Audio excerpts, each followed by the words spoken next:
Hello plebs, and welcome to Dead by Discussion, where we discuss all things Dead by Daylight.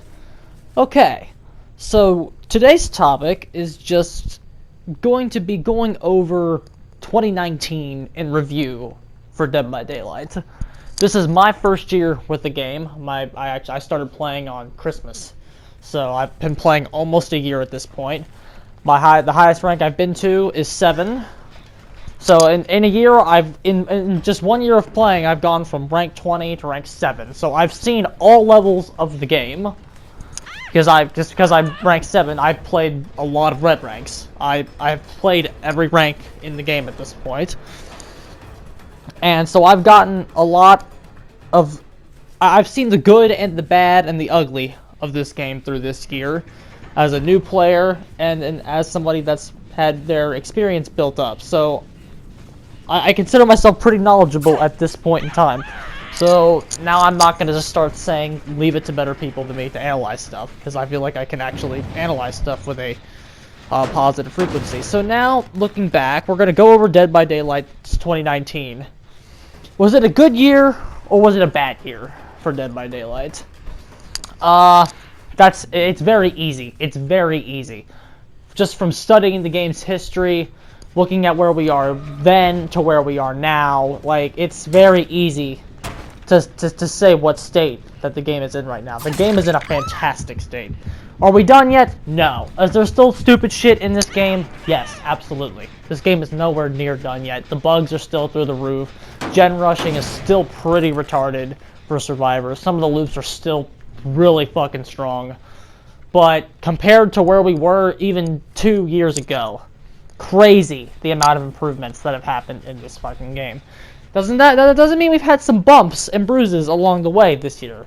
This has not been a perfect year for Dead by Daylight by any means necessary. There's been a lot of blunders this year. So, what thought I would do is just go over Darkness Among Us all the way through to where we are now with Cursed Legacy. And just go through everything that happened this year for the game. Talk about good or bad, everything that's relevant. But, holy hell, it was a great year for this game. I think, one thing you have to say about this game is that the strongest stuff in this game, the strongest things in this game at the beginning of the year are not what the strongest things are now. Holy fuck. Like, Nurse and Spirit may still be the best 2 killers in the game, but that fucking power scale, like, it is dipped.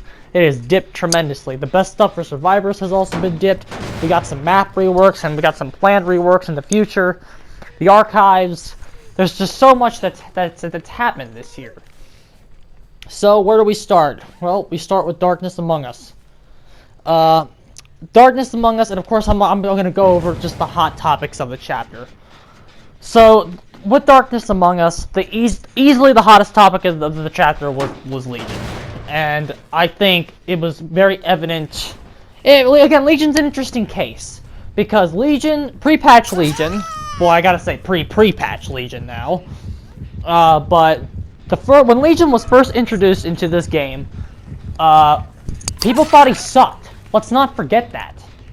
When Legion first came out, the first month or so, he sucked. Everyone's like, oh, this guy's trash. Everyone was making fun of him. It's like, oh, this guy's really bad. Trash character. Yeah. But as everything kept going, it became evident that he wasn't actually bad. In fact, but he wasn't great either. Don't get me wrong. I had pre-patch Legion was a mid-tier in my book. Very strong mid-tier, but a mid-tier. Because the fact was his downs kind of took a long time, even though they were guaranteed and there was no counterplay to anything he had. They still took a while. So that was the thing with the character. But that didn't change the fact that he turned the game into a machine. It turned the game into an automated thing that the survivors couldn't really do anything about it. It was just garbage design. Something doesn't have to be good for it to be horribly designed. Case in point, Monster Shrine. Terribly designed perk, no thought went into it, garbage. It doesn't, just because it's good just because something is broken doesn't mean it's bad design. Something can be bad and still be just as poorly designed. Legion wasn't fantastic. but he was still very poorly designed, horribly implemented into Dead by Daylight. And the problem with the character was the fact that whenever his Feral Frenzy had like no fucking cooldown, he had huge vaulting, huge speed, super fast vaulting, and Frenzy could down survivors. He could deplete the deep wound. He could complete the deep wound fucking bar by continuously using Feral Frenzy on the same survivor. And if you gave him something like Frank's Mixtape, it was absolutely stupid how fast you could get downs and that had no counterplay. It was a stupid character. It was a stupid character. Everyone knew it was stupid. Fucking, I remember Damn No HTML fucking despised Legion.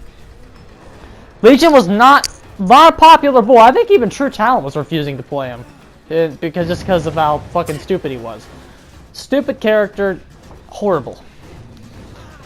So that was the hottest topic of the year and of Darkness Among Us, and the character was eventually nerfed. I forget when his nerfs happened. We're just gonna go over them now. We'll talk about Legion again at the end of the video when we talk about Cursed Legacy, but he was eventually nerfed.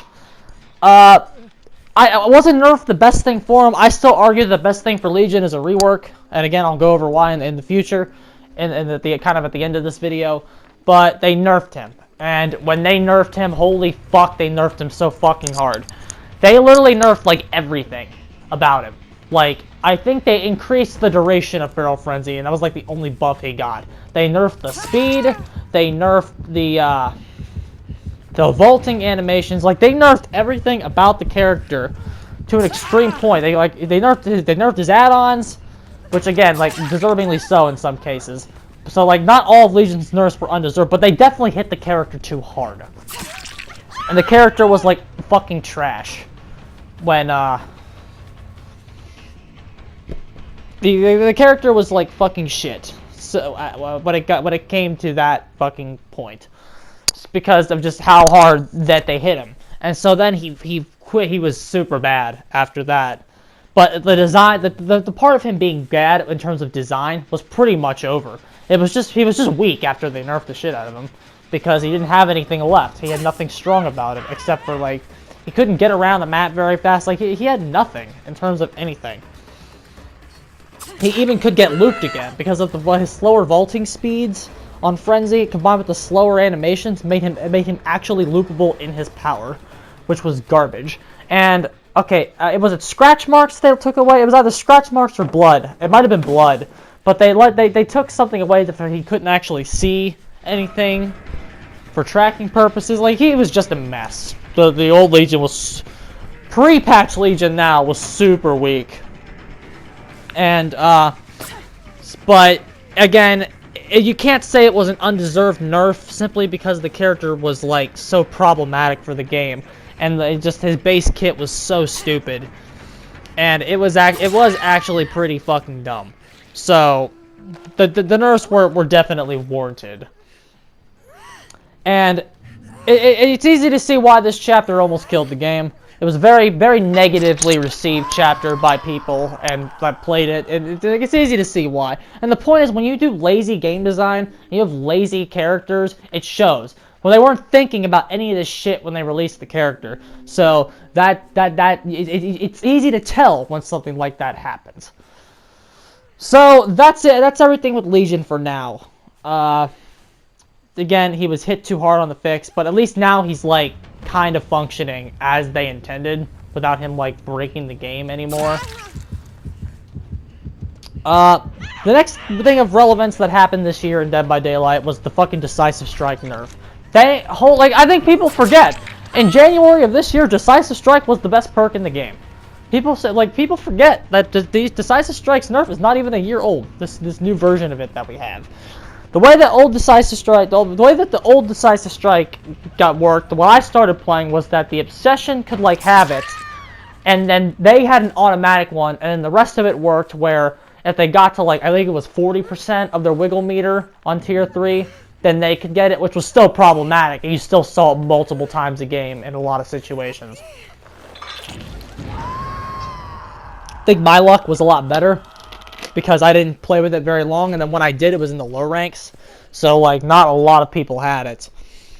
So like, my luck was a lot better, but like I still watch games and I've played games where I was hit with multiple decisive strikes in one match, and to think that it used to be even fucking better, but it is the scary part about that. To think that the decisive strike used to be even fucking better.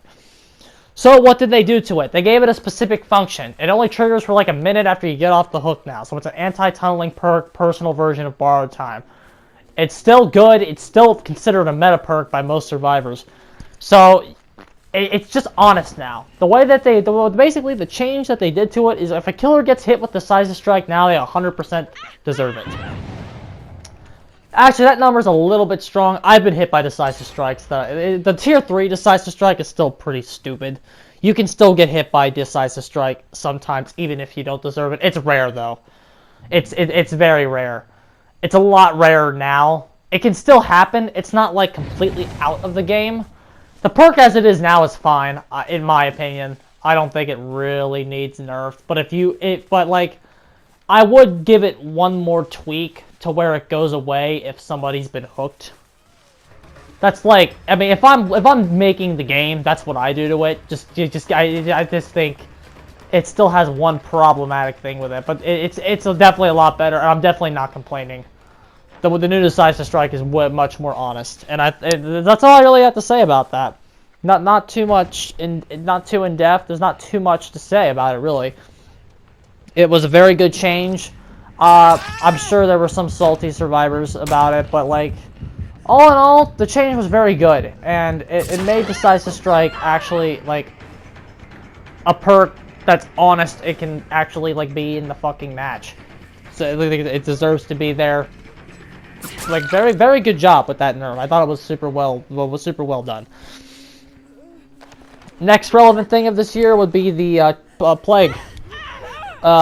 Jane, all of Jane's perks are ignorable. Head-on's okay, I guess. It's not really worth talking about in the most relevant things of the year. But the plague. The plague is interesting because the way that they designed plague, because plague was this like first of its archetype they invented where the survivors, she can get a lot of momentum, but if the survivors like decide to give it to her, it's not a super good archetype because the survivors have to choose to give her the power that makes her top 5. Corrupt Purge Plague is top 5. If you get in a chase with Corrupt Purge Plague, you're probably going down in 10 seconds. Like it's that fucking brutal. But the problem is you should never see that because the idea of survivors having to cleanse, the survivors just said, fuck you. I'm not giving you Corrupt Purge. You're too good with it. Which is understandable. It's certainly understandable why they would do that. So it's just interesting that they designed Plague with this intention in mind, and the counterplay to her is just not letting her go off as she was designed. Which again, when you make sense, shutting down a killer is like entirely based with how you shut down their design.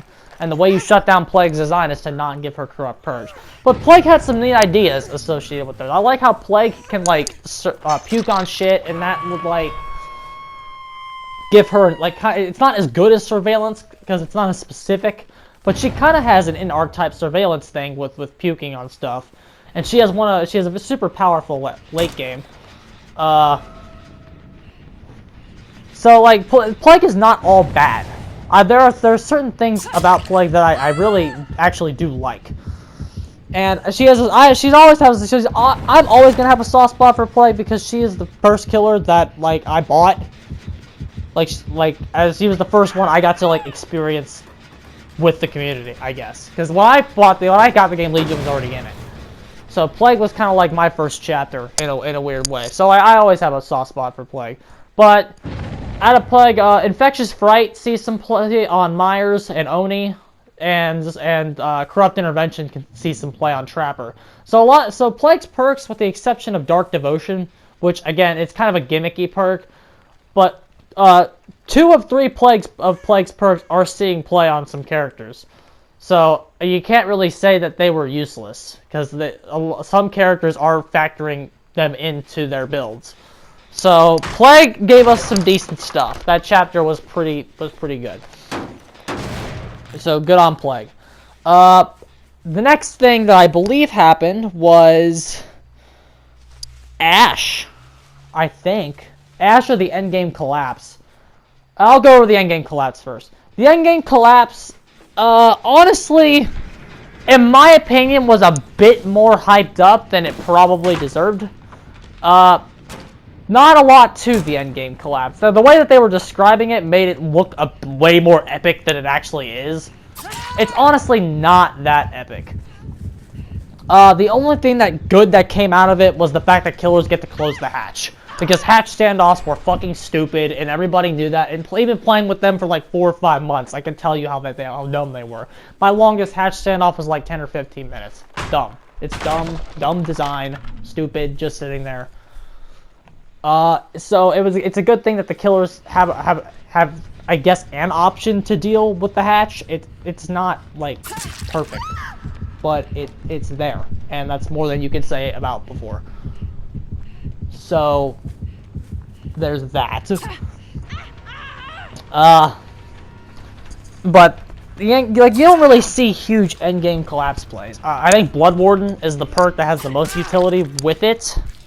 It's it's not something you make a build around. Like that was something I was kind of theorizing before it came out. Like could killers actually make a build around this and like make all their big plays in the endgame collapse?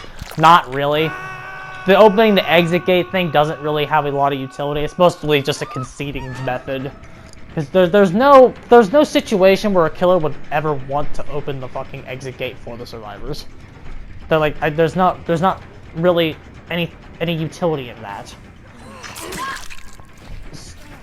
So,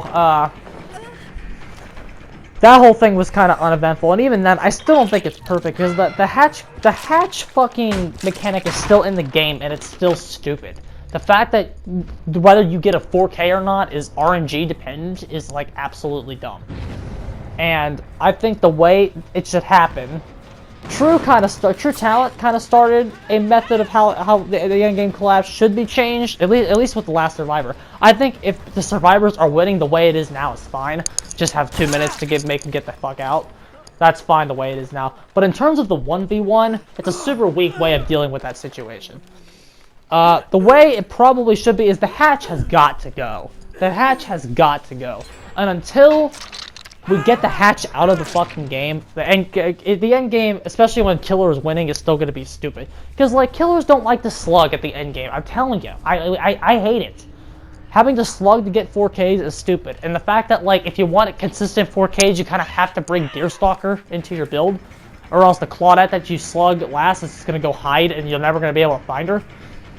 Like, it's kind of, like, dumb to, like, have to do that.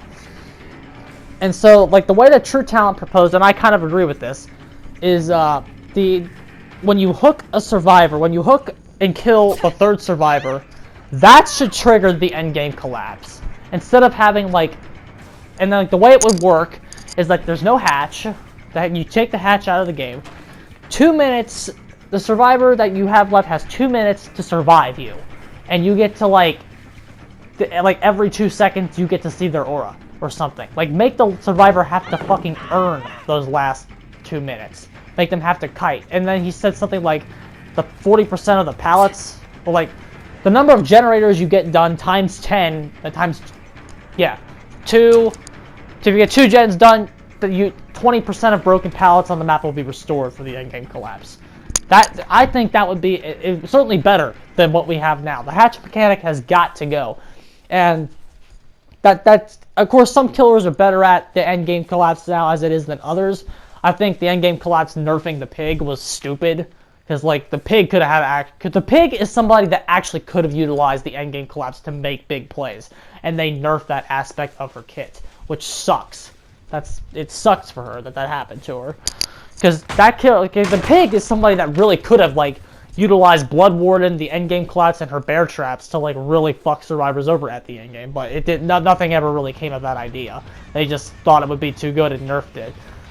Because the endgame collapse isn't really doing anything for any specific killer, I'd argue that it probably should have, like, changed. And, like, they probably should have left the pig the way she was, because it was totally fine. Would have been totally fine. Because, like, the endgame collapse isn't really doing anything for anybody right now, except giving killers more counterplay to the hatch. That's the only relevant thing it's doing. Survivors aren't scared of it anymore. They know what to do about it. Nobody really gets killed by that. So it was a good idea on paper, but not a lot came of it as they were originally like hyping it up to be, I guess. Okay, that's the endgame collapse. Now let's talk about fucking Ash. Ash and Ghostface get into the next problem with the game this year would be the leaks. The leaks are getting a bit out of control with this game. I don't know if they're doing it on purpose, but like somebody is leaking shit, and like it's not like really working the way that they're doing it. Because I knew about Ash and Ghostface before they came out. Like my DBD groups were all over it. Like so the leaks are getting out. Granted, Stranger Things and well, Stranger Things was rumored. One guy got the whole Stranger Things, and nobody really did anything with it. But I mean, it was out there. Nobody believed it, but it was out there. So the leaks are getting a bit silly with this game. The Oni was also leaked and rumored, at least, that that's what they were gonna do. So like, I don't know who the guy who's leaking everything is, but there's somebody at Behavior that's leaking shit, and that's just makes the game look silly, kills the hype a little bit. Just wish that would stop. But anyway, let's actually get into Ash. Putting Ash Williams in the game was never my problem. I thought that I dislike Ash. The problem with fucking Ash was the fucking stupid Medal of Man perk. Because when Medal of Man came into the game, was fucking stupid. And I can't believe survivors still thought that didn't need nerf. I can't believe they thought that was okay. I watched a fucking game by Oatzarva, whatever his name is, Oates. I just call him Oates.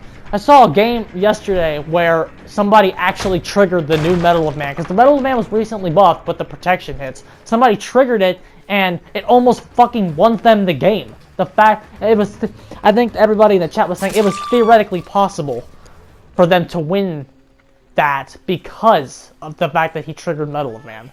Like one Medal of Man almost won survivors of the game out of serious disadvantage state. Like, stupid, ridiculous. That perk was garbage. And the thing that was wrong with it was 3 basic attacks, getting hit by 3 basic attacks triggered one of the best effects in Dead by Daylight history where you got to tank a hit. Bullshit. That's bullshit. And the reason it was bullshit was because killers couldn't do anything about it. A lot of killers, their only method of attacking is their basic attack. So killers have no choice but to slam into you and feed that condition. It was a poorly designed condition because you got a broken effect for having to do no work besides getting outplayed. That's the only thing you had to do was get hit, and it was dumb. That stupid drawback they have. What Ashes would do was they would heal up to 99, and then when they got found by you again, they'd pop the heal. That's what they do. Like, you never saw the drawback because there was a way to just not get the drawback. It was stupid, and there was no limit on it. You could see the perk 4 times a fucking game. The most I ever saw it was 2, but it was theoretically you could see it 4 times a fucking match. It was stupid. It was absolutely stupid, and I don't know how anybody can still sit here and say that pre-patch Medal of Man was balanced. It was not balanced at all. It was so dumb, and the only thing that pre-patch Medal of Man was going to do, it was going to make the low-tier killers even worse and make the top-tier killers even better. That's what the fucking thing was going to do. Because why would you fucking ever do that when fucking Spirit can gen grab you, Nurse wasn't affected by it during its prime, and then Billy could just chainsaw you. So, like, the top-tier killers had counterplay to it, but the low tiers didn't. So it was going to make the game more polarized. It was just going to add to an unhealthy environment of the game. It was going to be stupid if it stayed in the game. But thankfully, it wasn't in the game long. I guess the devs just wanted your money for Ash, and they got it too. Believe me, they made you pay that $5 so you could get carried for 2 months by stupid perks. And then they nerfed the shit out of it, and now it hasn't been relevant since. I am happy they got it out of the game really fast because that 2 months was super depressing. Because that was like right after they fixed Decisive Strike, and so that 2 months was like super depressing. Because like Medal of Islam was like D-Strike was back. We had that beautiful, delicious Lucid period where there was nothing, and then all of a sudden, hey guys, guess what? Medal of Man's in the game now. It's basically the new Decisive Strike. Same functionality, same bullshit. You should have got it down, but you didn't because this perk went off. Yeah. And the survivor didn't even have to do anything. At least the Decisive Strike, they had to hit a skill check, and they might have missed it. And at least Decisive Strike, every killer in the game had access to dribbling, a method to kind of deal with it. With the way fucking Metal Man worked, you just had to deal with it. There was no choice. It was the dumbest new perk of the entire year, and I'm so glad it's gone, and I'm so glad we're never gonna ever see it again in the meta. It was so fucking stupid. That perk was terrible. Super bad. Poor design, I don't get it, dude. And like Metal Man and Decisive Strike, that's one of those things, dude. That's just why are we listening to Survivor Mains? They don't know what they're talking about. Like, with Survivor's like, yeah, fucking Metal Man's fine. Like, you have no idea. You have no idea about the balancing of the game, dude. Seriously, zero idea. Because Survivors are the one who sit there and say, oh, Metal Man was perfectly fine the way it was. Yeah, that's crap. Metal Man was fine. Yeah, sure it was. So it's like what else are it's like whenever a Survivor says a perk's fine in the future, you have to take it with a grain of salt, because remember, they thought Decisive Strike and Metal Man were fine the way they were. It's like, why are we listening to Survivors? They don't know shit. They don't know jack shit about this fucking game. Okay, so that's all I want to say about Metal Man. I'm gonna get PTSD if I can talk about it. Next changes I want to go over be the pipping system changes. Whether they made it harder for fucking people to pip.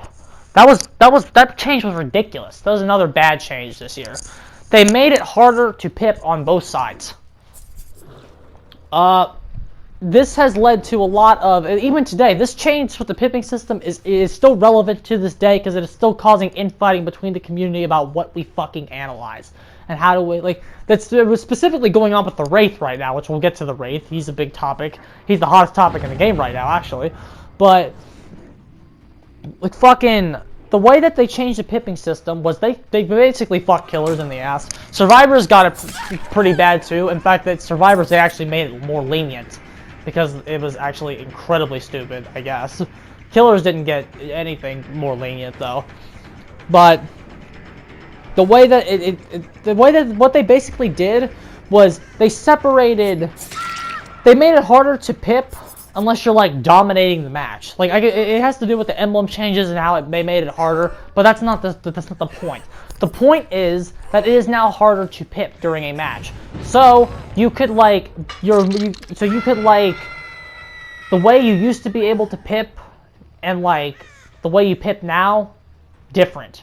You could do different things in the game and have a less dominating performance and then not pip when you would have before. And this is why it's causing problems, because True Talent believes that you need to analyze the game based on if you're pipping or not, because that gives you more detailed information.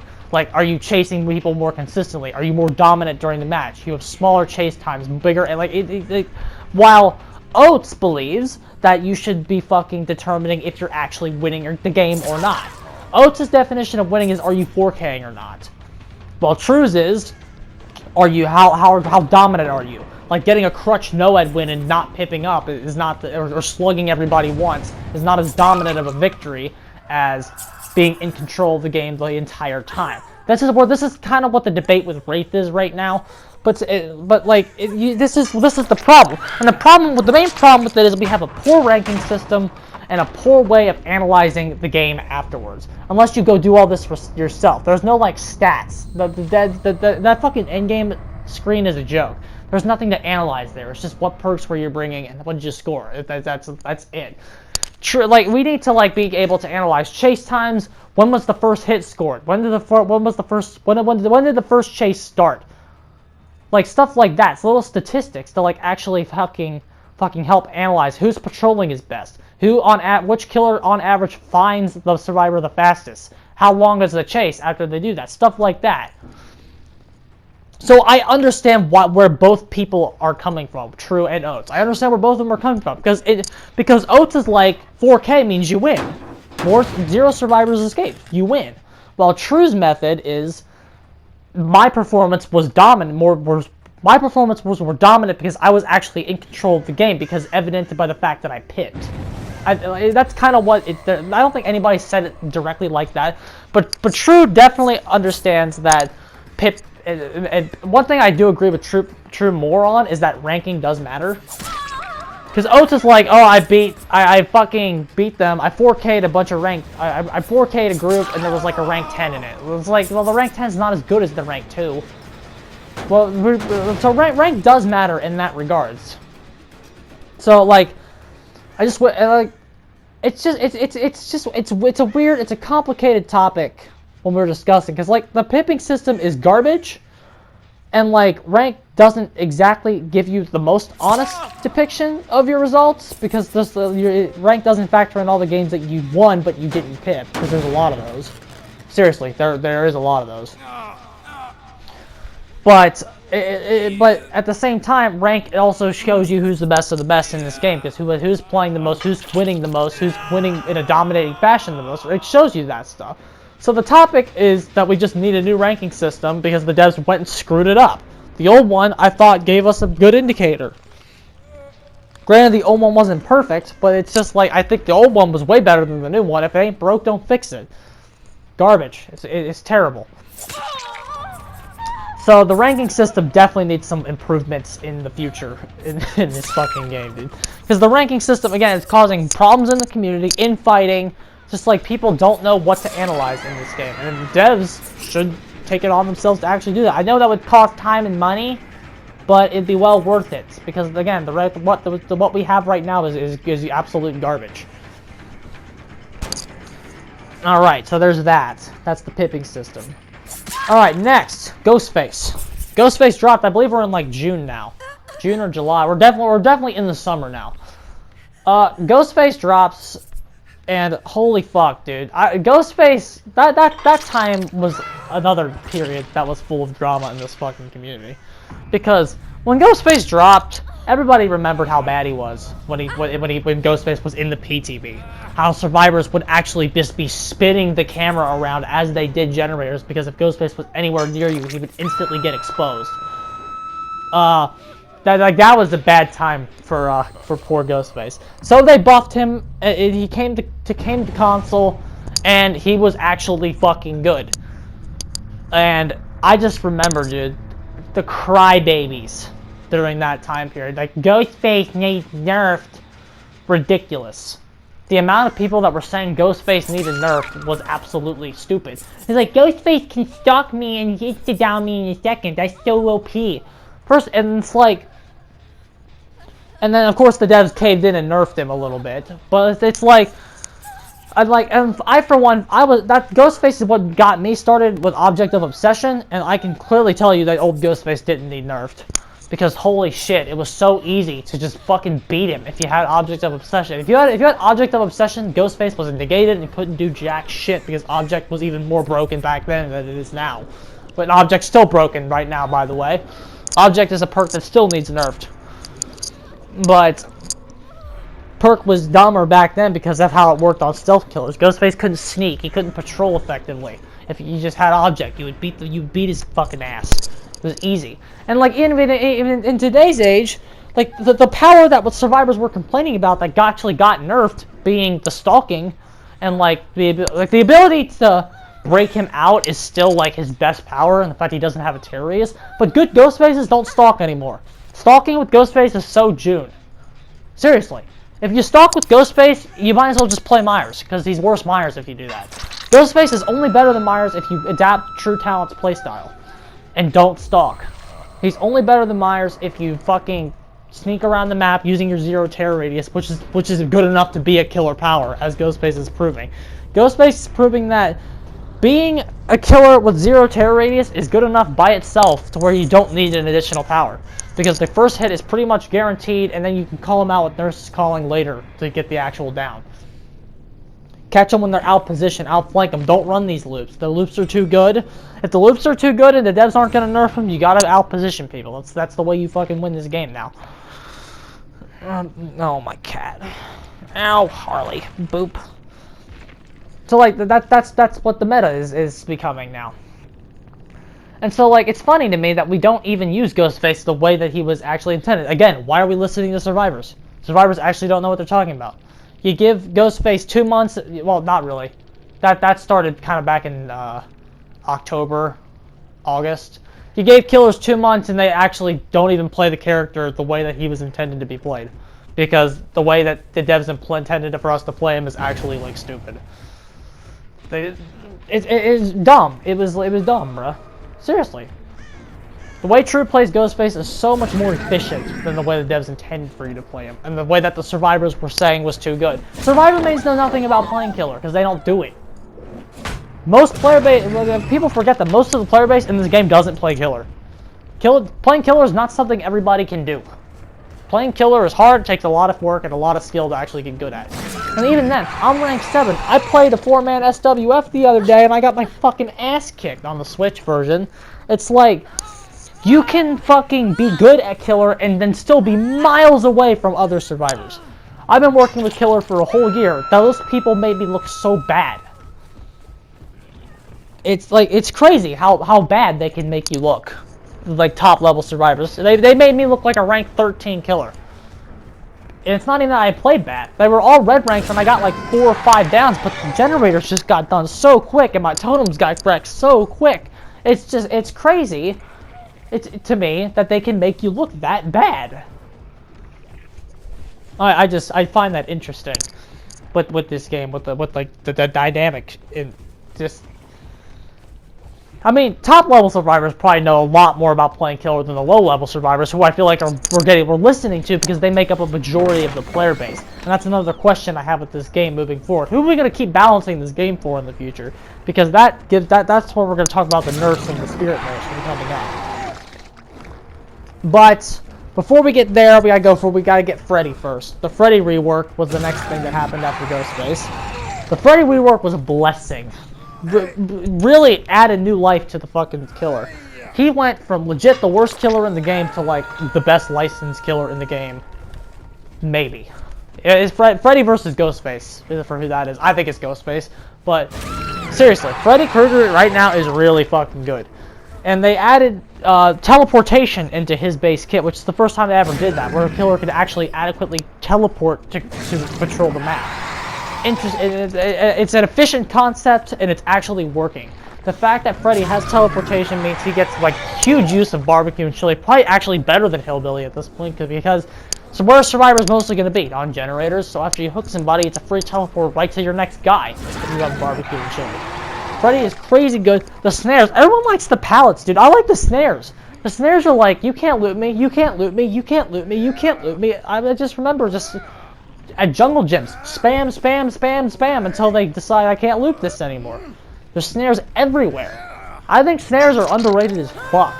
Because the pallets, they can loop you until you get to the pallets. The snares can actually negate that. I like the snares better, I'm not gonna lie.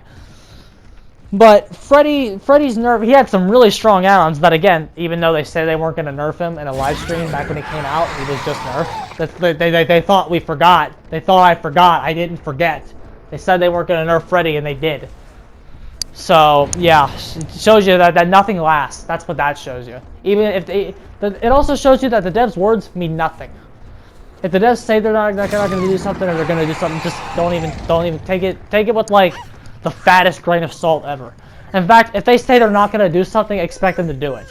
That's probably your next rule of thumb you're going to have to be going for in the future here. But the Freddy rework, even with those add-on nerfs that just happened, he's still way better. And just like the fact that he can run around, they actually gave him the power to work with the stupid 6 seconds before you put someone to sleep is gone. Way better. Added so much life to him. Very glad they did what they did there, because it's Freddy fucking Krueger. It's a good. He deserves to be fucking good. So we went in there and they took care of that. It's a shame we might not see him on the Switch version, just because of all the licensing issues that are going on with him right now. Like the rights reverted back to Wes Craven's estate or something. So it's a shame we might not see him on the Switch version. Terrible shit. But at least we have him in the game. And at least he's now good. At least he's good. That's all we can ask out of him. Okay, so Freddy rework, golden, very good stuff. Next would be the Stranger Things chapter. I think we're in like, what are we now? October? Yeah, we're in like October now. Stranger Things.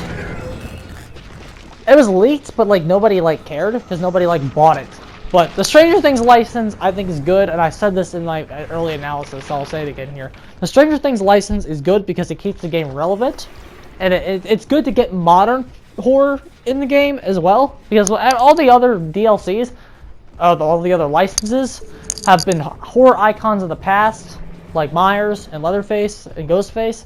I mean, Myers is still relevant, as I said before, but it's like, it's good to get some modern IPs up in here. So I think Stranger Things being in the game was a good choice. It's a popular IP, brought a lot of new players, and the hype for that chapter was unreal.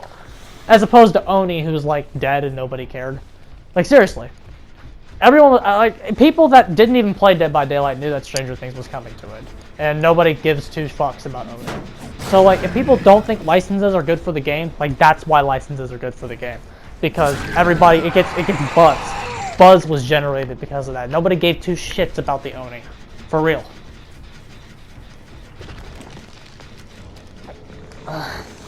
But the Demogorgon, his perks are completely fucking ignorable. All his perks are super bad. But he is pretty neat. He's got the lunge, which can be cancelled, which is good. It's not like as god tier as I was predicting it was, but it's still alright. It still adds to like the mix-ups a little bit. He got the efficient teleportation. His gen control is super good if you can like get two portals near both all the generators, get somebody dead, get like two portals near gens, like the survivors would bug. Just because they won't be able to do anything without you knowing where they are.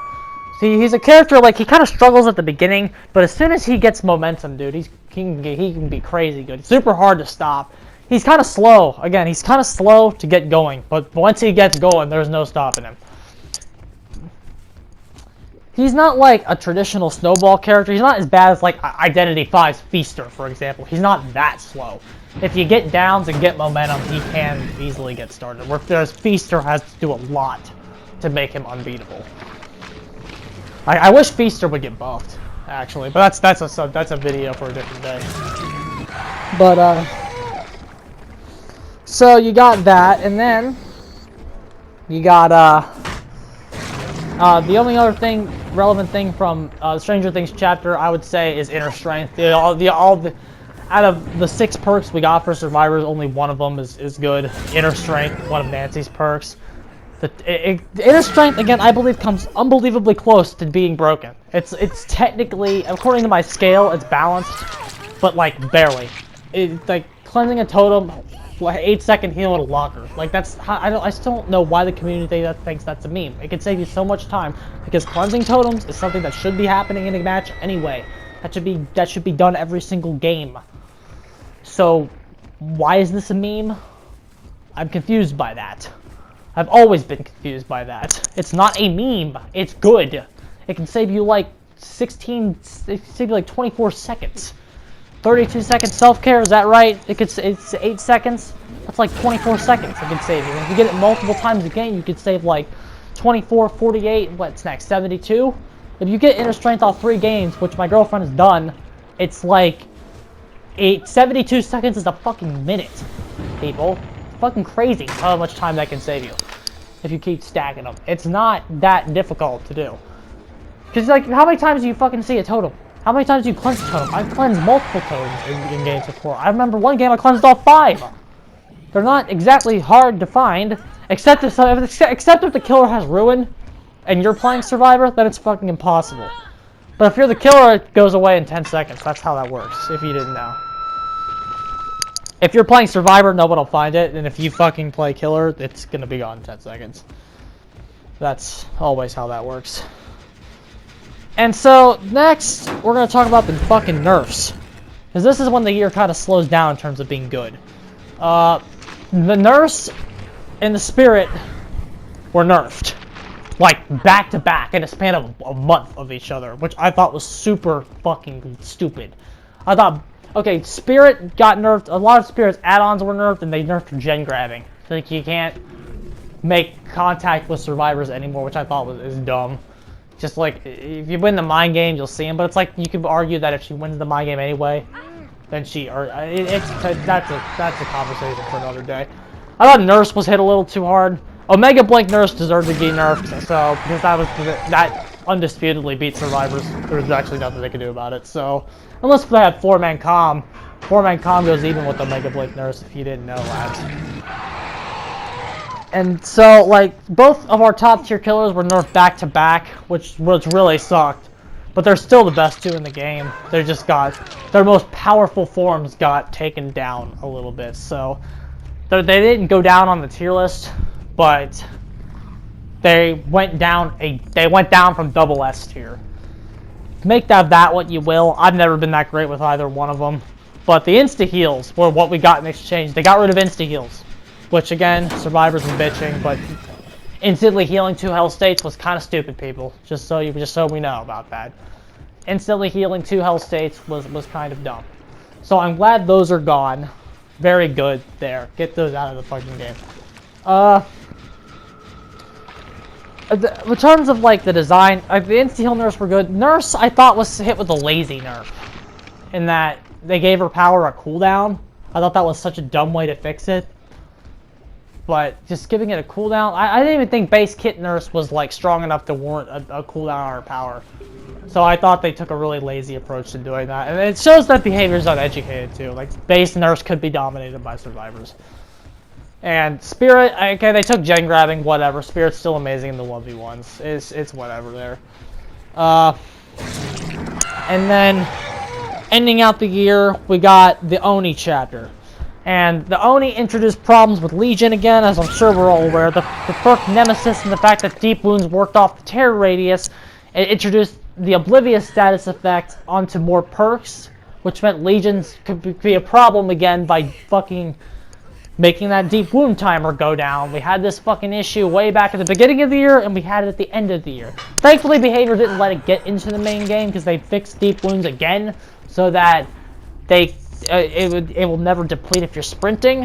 Which again, it's fine for now, but how long till it needs changed again? Legion is proving that he could like go 6 months without a change and then still cause the game problems in the future. That's why I think a rework for this character is necessary, because he has a problematic base kit and always will. So how long until he needs changed again? But this is when they buffed Legion. They buffed Legion, added lots of momentum back into his kit. They gave him his speed back, and they gave him they just gave him a lot of his lunges back. They gave him momentum back. Fast vaults, faster speed, can't be looped anymore during Frenzy. So they at least toned down on him a little bit, and they made some of his pin add-ons better. So like the broken status effect pin add-on's actually going to be pretty decent now. So they at least like gave him some stuff back. So he's definitely stronger now. He's still not very good, because a 4-second cooldown between your first hit and your second hit is still bad. But that's, what are you going to do? And then the last thing of the year, we're going to talk about the new chapter, Cursed Legacy. Not the greatest chapter in the world. Nemesis and Play With Your Food combo together, so that's something we got this year. The Oni is, again, he was nerfed. Like I don't like this direction we're going in right now, where we're starting to nerf a lot of killers. The beginning of the year was a lot of Survivor nerfs. The end of the year was a lot of killer nerfs. So it's like, take what you will with that. It's a very even year. The beginning of the year was killer favorite, end of the year was Survivor favorite. So all in all, pretty even year for the game. Oni is kind of like a hybrid between Myers, Hillbilly, and Leatherface. He has the speed of Billy, the tier 3 of Myers, and the multiple downing potential of Leatherface. If 2 survivors are grouped, his power, his base is instant down, can down more than 1. Kind of an interesting hybrid. He's either mid-tier or high-tier. I haven't decided yet. I'm going to do my tier list soon, so I'll be deciding soon. He has one build that's actually pretty good in the slugging with Infectious Fright. A lot of techniques from all 3 of those killers actually carry over into him. He could actually be pretty dumb if you do in like maybe Insidious Oni. Could be stupid if you did it right. Like, he has a lot of elements of those 3 killers. And it's not as good as Billy, because Billy is archaic yet effective. But he definitely improves on Myers' format a lot, just because he has the mobility. He has the instant down potential of Myers tier 3 combined with Billy movement. So it's like, he definitely is an improvement on Myers. There's no world where Myers is better than Oni, in my mind now. My opinion of Myers went down a lot, just because Myers gets eaten by loops. So there's nothing else you can really do about that. He's still good, don't get me wrong. He's like mid, maybe low-high. Haven't really finalized my tier list yet, but like, I definitely don't think Myers is top 4 anymore. That time in my life has not changed. If you get eaten by loops, yeah, you can't really be top tier. If you are eaten by loops and like have a tier radius. And so that's everything for Dead by Daylight this year. So again, was this year good or bad? Definitely good. The pipping system, it was bad. Medal of Man was a huge negative this year.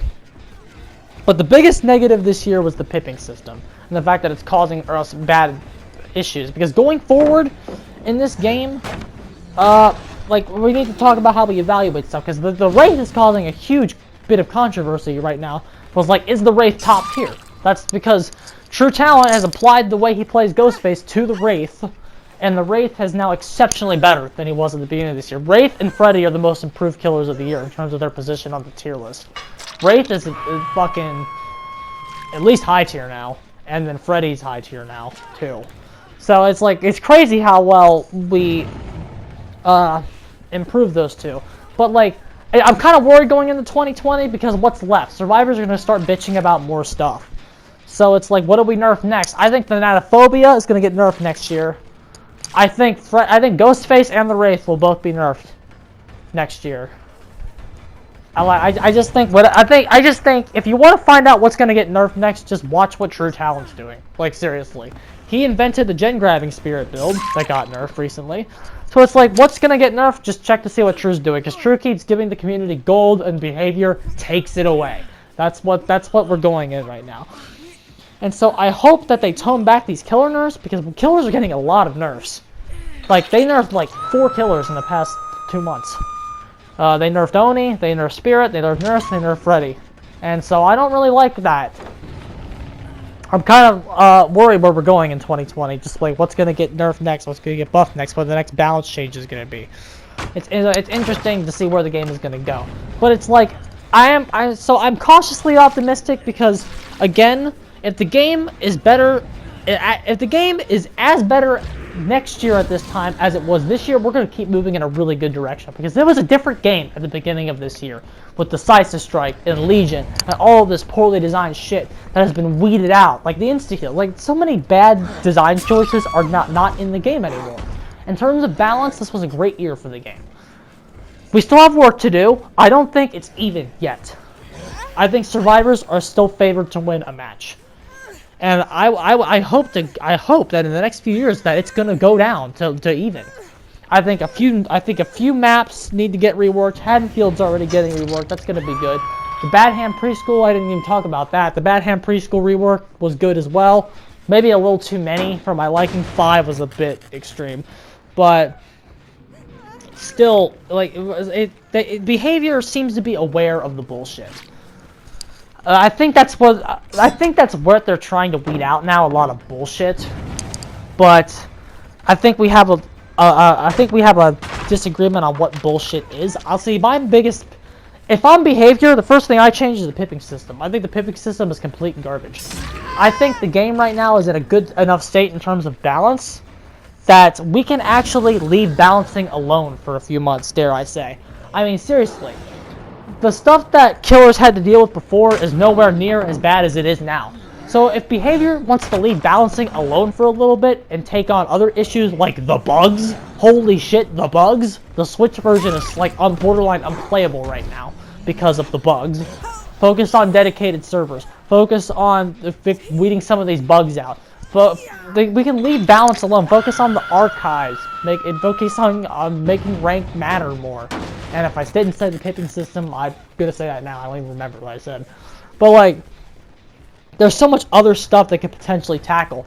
I think balance, in terms of balance, I think we can shelf balance for 2 or 3 months. Let's focus on other stuff. Weed out some of these bugs in the game, and just like let people play the game right now and let bullshit organically come up. I don't think nerfing Ghostface and nerfing the Wraith is what we should be doing right now. Focus on the bugs. Get the shit out of the game that shouldn't be there. We can talk about balancing later for right now. Because again, very much improved. I think the game, a general match of Dead by Daylight has went down from Survivor 7.3s to like 6.5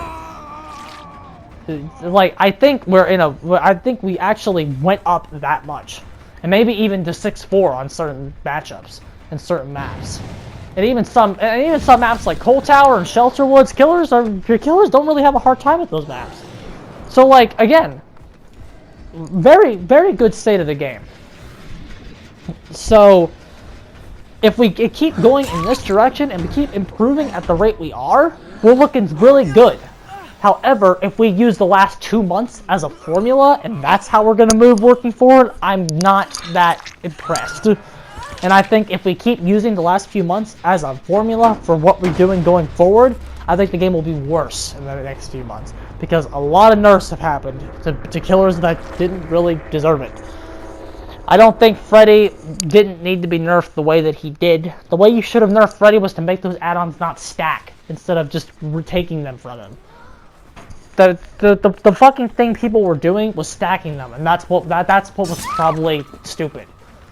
Behavior always takes the laziest way, and I wish that Behavior would like listen to the community's ideas more.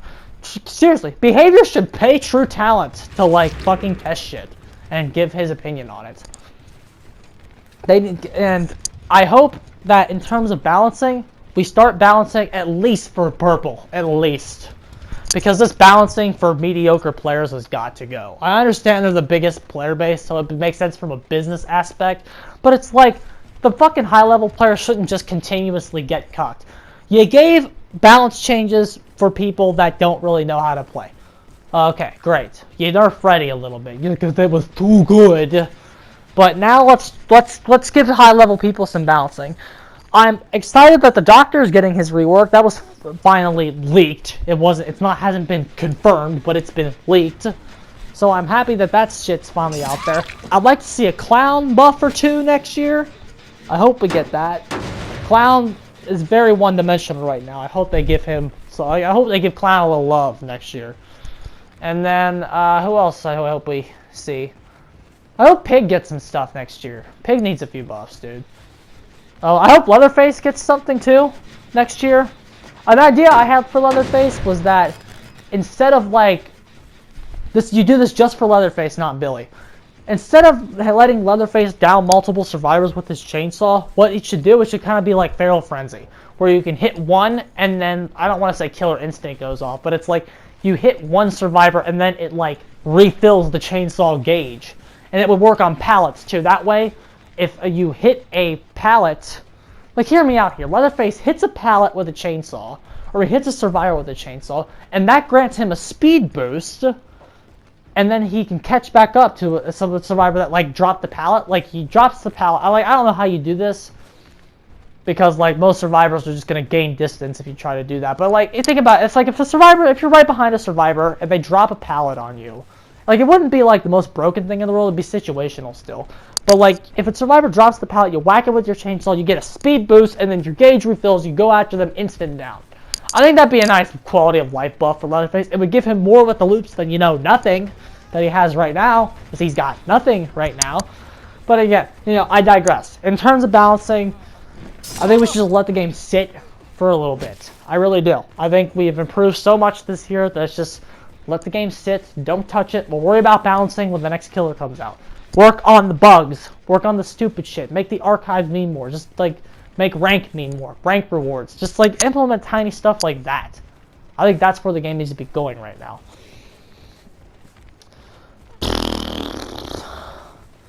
But yeah, I think that's all I gotta say. It's a good year for Dead by Daylight.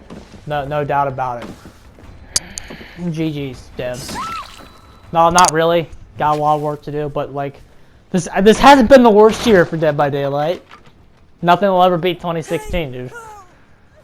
Besides the fact that the game launched, in terms of balancing, that was like the worst year ever. But good job this year. I guess.